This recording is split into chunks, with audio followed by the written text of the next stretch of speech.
पड़ोसी देश बांग्लादेश में जब से तख्तापलट होकर नई सरकार सत्ता पर काबिज हुई है, तभी से उसका भारत विरोधी रुख बड़े पैमाने पर देखा जा सकता है। लेकिन भारत की मदद से चलने वाले देश को शायद ये याद नहीं था कि उसकी ये हरकत उसी पर भारी पड़ सकती है। लेकिन अब यही सब उसे समझ आने लगा है। खासकर भारत के कपड़ा व्यापार को देखकर भारत के निर्यात ने जो तेजी दिखाई है, उसके बाद तो मानो बांग्लादेश को झटका ही लग गया हो, जिसे भरने में उसे वर्षों का वक्त लग जाएगा। बांग्लादेश, जिसे टेक्सटाइल इंडस्ट्री में सबसे ज्यादा महारत हासिल थी, लेकिन उसके भारत विरोधी रुख के बाद भारत के रास्ते पूरे विश्व के साथ उसके हो रहे टेक्सटाइल एक्सपोर्ट पर लगाए गए प्रतिबंधों के बाद वह अब पिछड़ता दिख रहा है। टेक्सटाइल इंडस्ट्री संगठन भारतीय वस्त्र उद्योग परिसंघ यानी CIPI के आंकड़ों के मुताबिक मई 2025 में भारत के वस्त्र निर्यात में 11.3% की वृद्धि दर्ज की गई। पश्चिमी खरीदारों का रुख अब चीन बांग्लादेश की जगह भारत की तरफ बढ़ रहा है। पश्चिमी देश अब भारत के साथ व्यापार करने में इंटरेस्ट दिखा रहे हैं। जिस बाजार में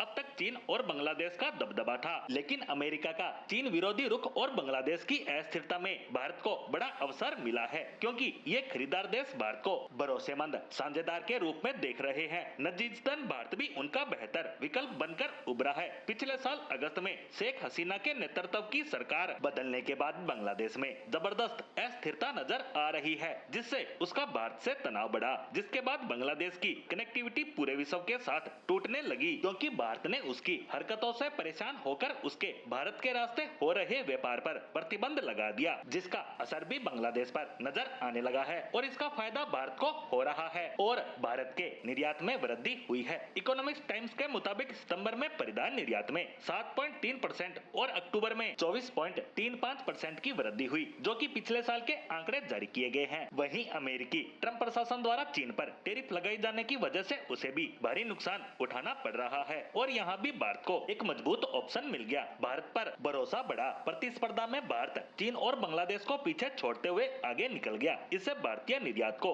अमेरिकी बाजार में भी पकड़ बनाने का मौका मिल गया। साथ ही विकसित देशों के कई खरीदार अब भारतीय आपूर्तिकर्ताओं से अपनी क्षमता और उत्पादन बढ़ाने, साथ ही आवश्यक प्रमाण पत्र प्राप्त करने का सुझाव दे रहे हैं, ताकि उन्हें बाहर से कपड़े आयात करने में समस्याओं का सामना न करना पड़े। वहीं अमेरिकी वस्त्र बाजार में भारतीय हिस्सेदारी करीब 10 अरब डॉलर की है, जबकि चीन का हिस्सा 30 अरब डॉलर। भारत में कपड़ा उत्पादन और उसका निर्यात बढ़ने के साथ साथ कच्चे कपास का आयात भी बढ़ रहा है, जो कि भारतीय बाजार के लिए काफी अच्छा कहा जा सकता है। प्रतिकूल मौसम और पानी की कमी की वजह से देश में कपास का उत्पादन उस मात्रा में नहीं हो पा रहा है जितनी हमें आवश्यकता है। ऐसे में अगर हमें इस फील्ड का बड़ा खिलाड़ी बनना है तो सरकार को अभी से इस पर ध्यान देना होगा। लेकिन फिलहाल के लिए हमने बांग्लादेश को तो पीछे छोड़ दिया है।